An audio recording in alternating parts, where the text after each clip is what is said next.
Welcome to the Extreme Sports Performance Podcast. My name is Ryan Blake. I'm the founder and director of Extreme Sports Performance, as well as the host of this show. The mission of this is to empower high-performing action and endurance sports athletes to elevate their competitive edge through advanced performance protection and opportunity-driven systems. By harnessing the expertise, insights and strategies of real-world professionals to help athletes release limits and unlock potential to achieve peak performance in their sport.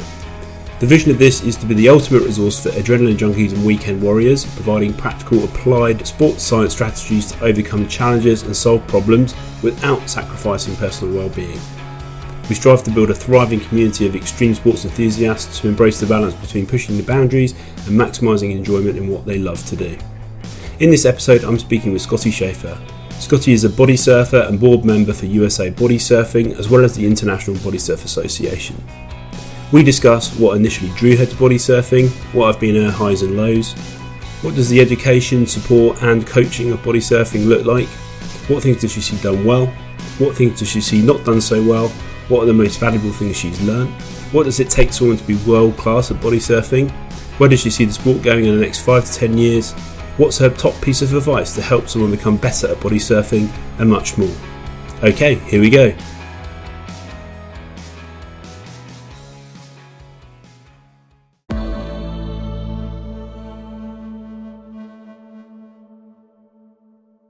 Scotti, welcome to the show. It's a pleasure to have you on. Please, can you start by letting the listeners know who you are and what you do? Yeah, so I'm Scotti Schafer, and I am a body surfer in the US and also help run USA Body Surfing as one of the board members for that, as well as a board member for the International Body Surf Association, helping to grow the sport both in the US and internationally. Fantastic. So how did you get to this point? Where did you come from? What have you done along the way? What kind of initially drew you to this sport? Yeah. I started body surfing pretty young. So I grew up in Carlsbad, California, which is a small beach town in North San Diego County. And my parents were both competitive water skiers. And so I started out very young in the water, swimming before I learned to walk. And when I was 9, I started junior lifeguards. And that's a big deal or a big thing in California. A lot of kids that live in beach communities participate in junior guards. And one of the things they have all the kids do is all these like competitive swims where you have to, swim out past a buoy and back in, and you get ranked on how well, like what place you come in. And I was a pretty competitive little kid. And so I wanted to do well in these races. And I wasn't as fast as a few of the boys in my group. And so I learned that if I could catch a wave and ride it in, I didn't have to be as fast of a swimmer and I could get into shore faster. So that was kind of my introduction to body surfing. And I just loved being in the water and in the ocean. And the cool thing about body surfing is you don't really need anything. You can just go jump in the ocean and do it. And I think most people have probably experienced that, just jumping in and catching a little wave to shore and the thrill of it. But so that's kind of where it started. And then I took a hiatus in college. I went to Stanford University and played water polo there and trained with the national team. And then after college, I kind of started getting back into body surfing. And in about 2014, I started like on the competitive scene. So prior to that, I'd never competed body surfing. I always just did it for fun. And then in 2014, there's a contest in Oceanside, and it's called the Body Surf World Championships. That contest has been going on for a really long time, and I entered in it and I did pretty well my first year. Made friends with some of the wedge crew body surfers, with which folks in the sport are familiar with that, but the wedge is this very gigantic, kind of crazy wave in Newport Beach, California, that breaks right on shore. And there's some really gnarly body surfers who body surf there. But my husband and I started doing a trip to the North Shore of Oahu with them after that first contest, and got to meet a lot of the like who's who in body surfing. Got to body surf in the pipeline contest a few years in a row. And I think that's just kind of where it took off from there. And then in 2002, a guy named Vince Askey from San Diego started USA Body Surfing. and ran the first USA body surfing contest. And I went to that first contest and I just was really interested in how to get involved and how to grow the sport. And so started working with him pretty early on and then got involved with the international community as well. Awesome. Well, thank you. That's a really cool intro. So, in terms of size and popularity, like where does body surfing sit right now?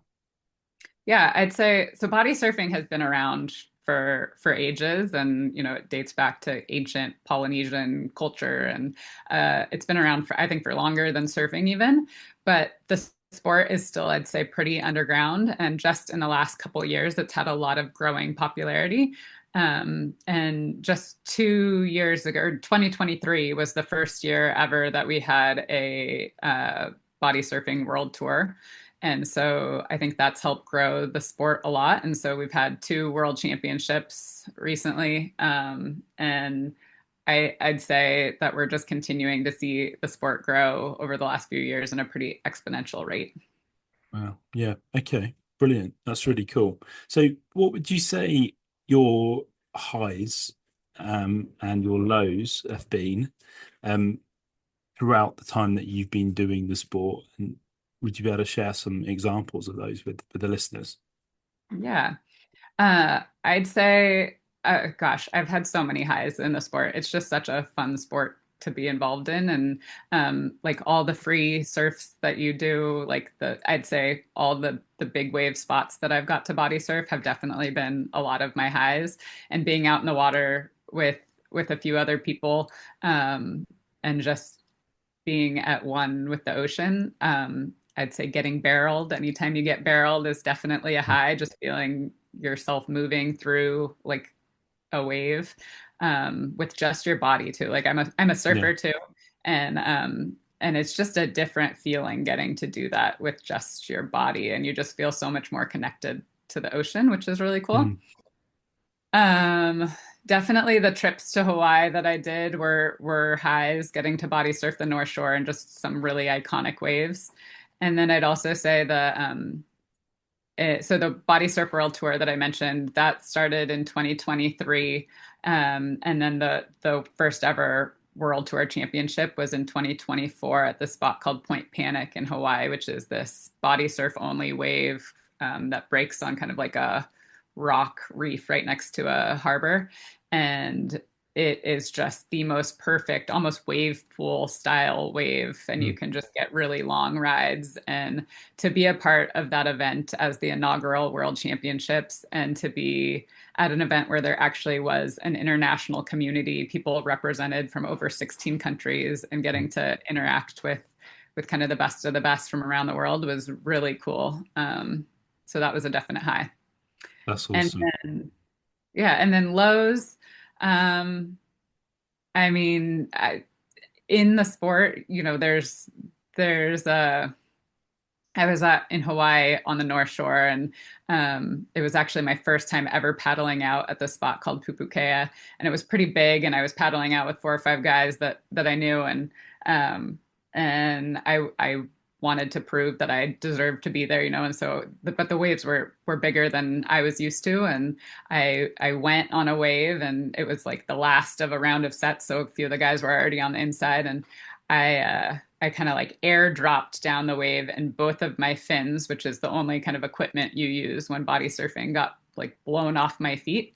And so I was finless out pretty far with a long swim in pretty turbulent water. And so I'd say, I mean, that was just kind of I don't know if it was a low as much as a Mm. moment in time when I kind of was like, oh man, am I in over my head here? Um, but Sure yeah. thing.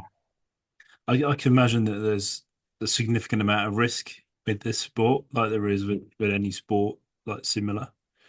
And it's really interesting to hear stories like that because people often don't. So it's great to for you to be able to share that with everybody. And so just moving on to the next question, like I'm really interested in what the education, the support, and like the coaching, like those three different areas, what does that kind of look like for body surfing right now? And Do you feel that any of those areas could are improving, or do you feel that any of those areas are holding people back in any way? Yeah. So as I said earlier, like body surfing is still a Mm. very like budding or growing Yeah. sport. And so I'd say this is an area where we definitely have room for improvement in the sport. Mm. In terms of support, a number of community like coastal communities have body surf clubs, and that's a great place to go if you're new to the sport and you want to get into it, is try to find, is there a local club near you? So Mm. in Southern California, there's a few. There's like Del Mar Club is in San Diego, and they get together and meet every Saturday and Sunday, and it's just like a positive environment to go try the sport. And there's everyone from, world champions that go to that to people who have never put on a pair of fins before and want to Yeah. just go try it out. And so that's a very inclusive environment, is to go try out body surfing with one of these clubs. In terms of like development, that club, Del Mar Body Surfing Club, is just launching this year a youth development program where they're trying to get more youth involved, trying to sponsor youth athletes to compete in the competitive events that happen throughout the year. And that's a really cool thing to see, and I hope that that spreads to other parts of the country and the world. And then in terms of coaching, it's also pretty new. So there's like a few people out there who are trying to do like some online coaching, and then like the US team, for example, the 2025 season was the first year we actually named a coach of the US body surf team. And unfortunately, he passed away of a heart attack earlier this year. And so we haven't even filled his position, but he was the first like official national team coach named. So it's still, I think, there's a lot of growth to be had in Mm. that area of the sport. But I would say, like, the really cool thing about body surfing is that there's such a low barrier to entry. Like, Yeah. you don't need a lot of big, expensive gear. Anyone can go if you're near an ocean, right? But you can go jump in and you can start in little shore break and kick into waves. And like, you can yourself work on progressing as you see improvement. So you don't necessarily need a coach to get started, I'd say. Sure thing. Yeah, that's awesome. It's great that some sports like this are literally so simple to be able to start. And it's sometimes you are limited by lots of other things, which makes it harder. So that's great to hear. Yeah. So just moving on to kind of like the next question. This is kind of, I guess, aimed more at the higher ever. Sorry, this is aimed more at like the higher end, higher level body surfer. Like, and it's two-folded. So, like, what things do you see those guys do, or guys and girls do really well, and what do you sometimes see people do not so well? Yeah. So I guess maybe just to take a step back from even Mm. that question, like in body surf competitions, the things that people are scored on is very similar to surfing. So there aren't quite as many tricks, I'd say, in body surfing as surfing, but there's still a lot. But the things you're scored on is your wave selection. So the size of the wave that you catch, a bigger wave will get you more points than a smaller wave. The length of your ride. So if you can stay in the open face of the wave is what scores. If you're riding whitewash, that doesn't count. But staying in the open face of the wave for a longer time, and then tricks. And so when you're at these international events, people are riding open face waves for a long period of time, generally getting some spins in there. Some of the top competitors can do front flips in the wave. You can do a belly spin, kind of like similar to what you'd see in bodyboarding. Mhm. Um, and I'd say even just in the last few years, like the level of competition has improved tremendously, and you're seeing more and more athletes being able to do some of these more difficult maneuvers. Um, that I think that kind of answers your question. Yeah, sure. No, that's awesome. No, thanks for sharing that. That's really interesting. So, what kind of fitness or like off water, like on land, like preparation can people do to prepare for body surfing, or to kind of get them ready for like the physical demand that it requires? Yeah. So I think for body surfing, it's really important to just be comfortable, feel comfortable in the ocean. Mm. So, in terms of like being able to swim around, swim under waves, like you'll meet a number of surfers that are even don't feel comfortable without the board. So, knowing how to swim in the ocean is like very important as you progress in the sport. Yeah. And then I'd say in terms of like the physical training for body surfing, the best cross training to do is just like swimming in a pool. I'd say, or even ocean. I mean, ocean swimming is ideal because you're Yeah. just getting used to the elements as you do that. But swimming, and then a lot of body surfing is lower body. So you're kicking in the wave. You kick to get into the wave, and then you kick in certain sections. You have to kick to stay in a wave. And so leg strength is really important, particularly like calf strength as well. So like my husband does a lot of mountain biking as cross training, and that like helps build leg muscles. I tend to do a lot of yoga just to stay loose. Mhm. Like my land cross training activity, but I'd say swimming is the best thing you can do to be in shape for body surfing. Yeah, sure thing. That makes a lot of sense. And do you see that there's a big difference between those higher end athletes when they in terms of like how fit they are, how strong they are compared to how they perform? Is there like a direct crossover or not really? You know, it's interesting because a lot of body surfing still, because it's such a young sport, I'd say, on the competitive side of things, not in terms Yeah. of like sport's been around forever, but the competitive side of things is still really young. And Okay. because of that, I think we see a much wider range of athlete that Right. competes at the highest level still. So I know like I was a very competitive water polo player, and in the first year women's water polo was in the Olympics was in 2020, and the team ranged from, I think there was 17 to 50 was the age range of that Wow. team. Now 25 years later, women's water polo, that age range has shrunk to about like a 10-year age range instead of a Mm. 30-year age range. And so I think we're still on the early end of that in terms of body surfing, where there's people who have been doing it for ages and have the finesse and the skill and maybe aren't in quite as good a shape as some of the I'd say like more performance based athletes, but can still do well in these competitions. I think it's actually a cool thing in the sport too. You see all different kind of ages, shapes, sizes, and stuff like that. But I think as the sport continues to progress, that fitness element of it will Mm. continue to be more and more important. Um, and so we'll kind of see that those athletes who are in better shape start to just do better and better in these contests. Yeah, sure thing. Just something that's come to mind actually, which I'm sure the listeners would probably find interesting to know. Like, how long does a competition last? And like, how does I mean, you spoke earlier about how you can get scored and get awarded points, but how does the kind of format work and like what's the duration of it? Yeah. So so I guess I'll start by saying there wasn't a ton of uniformity in this across the globe.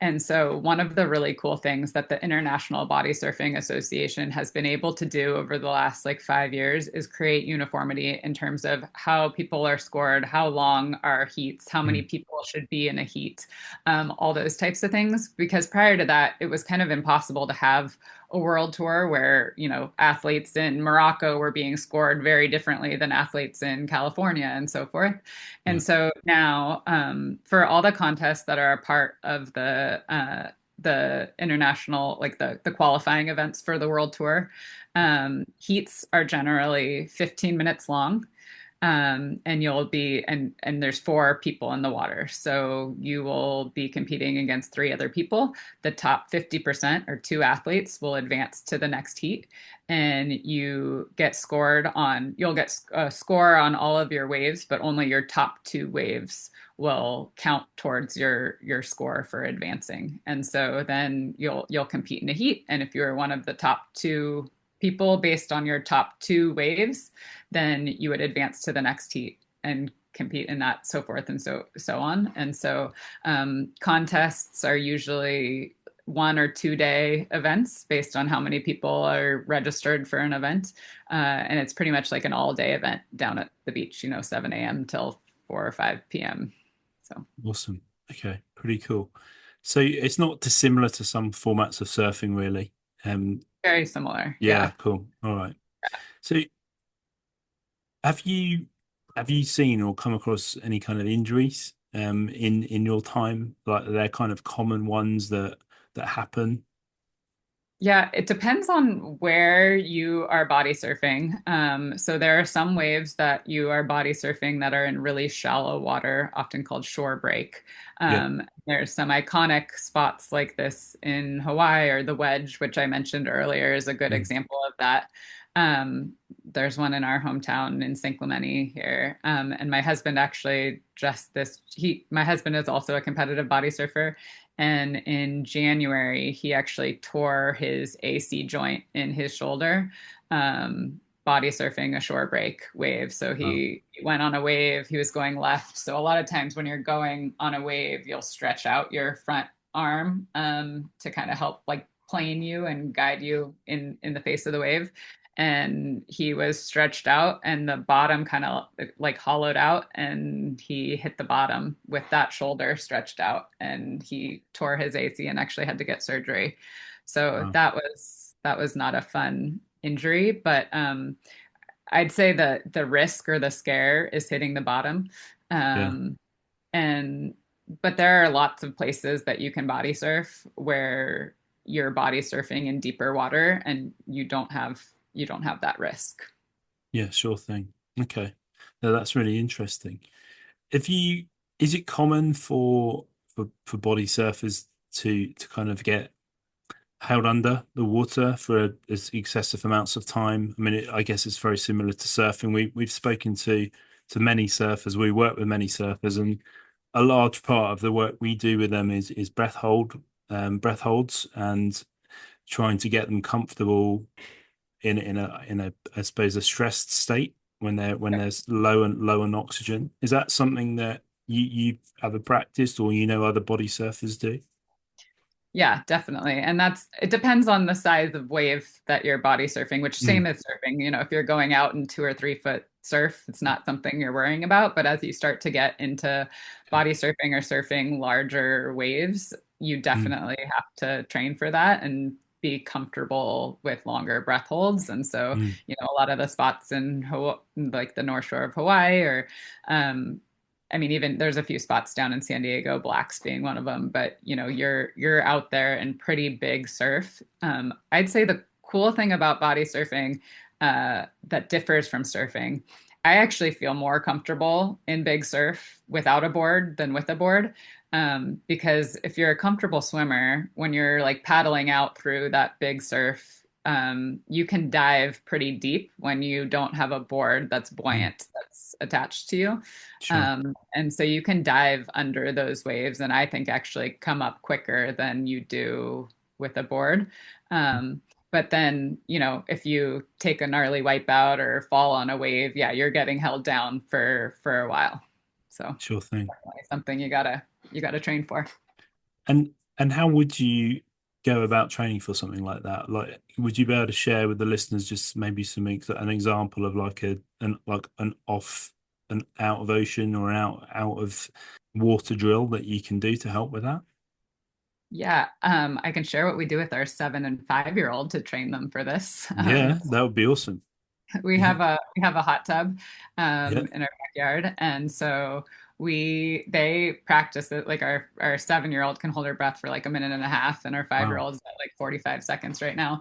But we just grab them, and it's like a challenge for them. We talk about it, but it's like, okay, you squeeze our hand when you're ready to come up, and one of us times them, and the other one basically puts them through a washing machine. So we just shake them up as much as Wow. you can, because that's what it feels like when Yeah, you're thrown around in a wave and you can't come yeah. up for air. And so it like kind of tries to simulate what is it like to be in a wave and getting tossed and tumbled and all of that. Mm, And having them feel comfortable with that feeling, like, and know that they can hold their breath for over a minute, mm, then it just helps them so much in the ocean to stay calm in those scenarios. Because I think yeah, the scary thing is people will panic, and when yeah. you panic, you just feel like you need breath. And so also just thinking about, if you can hold your breath for however long it is, knowing that when you get held under, to just stay calm. And like we talk to our kids about, okay, stay calm and just like count in your head, slowly start counting. And it's like, you can hold your breath for 60 seconds. Well, if you slowly start counting, like hold downs are not going to last for that long in the vast majority of places you body surf or surf. Yeah, sure. And so a lot of it is really just the mental state that you're in, and making sure you're calm when those scenarios happen, and knowing that you're gonna get air when you need it. That makes lots of sense. Yeah, brilliant. Thanks for sharing that. That's really cool. So just kind of some closing questions for you. Where do you see the sport going in like the next 5 to 10 years? Yeah. So the goal is to get body surfing as an Olympic sport. And so, there's been a lot of progress towards, the formation of the International Body Surf Association a few years ago. And then from there, creating standardization and launching the Body Surf World Tour. And then the second annual Body Surf World Tour this year was actually held in Australia on the Gold Coast.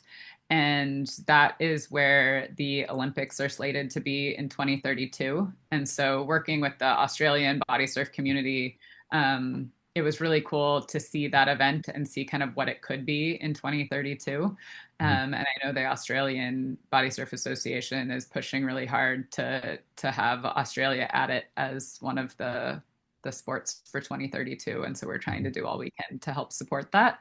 And I think that's like the next evolution of the sport. Once body surfing becomes an Olympic sport, then it'll be so much easier to get funding for all the federations around the world, and to really push more of the youth development and getting more people involved in the sport. Sure thing. Well, I wish you everyone the very best of luck with that. That sounds really cool. Yeah. Thanks so much for your time and being on the show. It's been really, really interesting listening to your story and everything you've shared. If anyone listening would like to find out more information about body surfing and potentially get in touch with yourself, what's the best way they can do that, Scotty? Yeah. So I'd recommend following on Facebook and Instagram the International Body Surf Association, which their handle is ibsa.bodysurfing. And they share a lot about all the international events that are going on. And then if you're in the US, then I recommend following USA Body Surfing Facebook and Instagram handle as well. We've got an event coming up actually in Del Mar on October 12th, which will be one of the qualifier events for the World Tour. And in terms of getting in contact with myself, my Instagram handle is Scotti Schafer. It's SCOTTISHAFER. And I share fun body surf stuff, but also it's a lot more about my family and what ocean activities and adventures we're getting into. Awesome. Yeah, likewise. Mine too. Brilliant. Well, thanks again, and best of luck for the rest of the year, and have a great rest of your day. Awesome. Thanks, you too. Great being involved.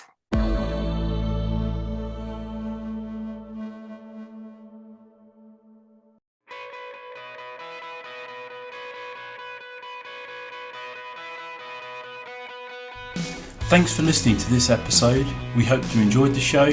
It would be really helpful if you could please leave a rating and or review on whatever platform you're listening on. Is there someone you know who would benefit from hearing what you've just heard? Then share the love by sending them a link.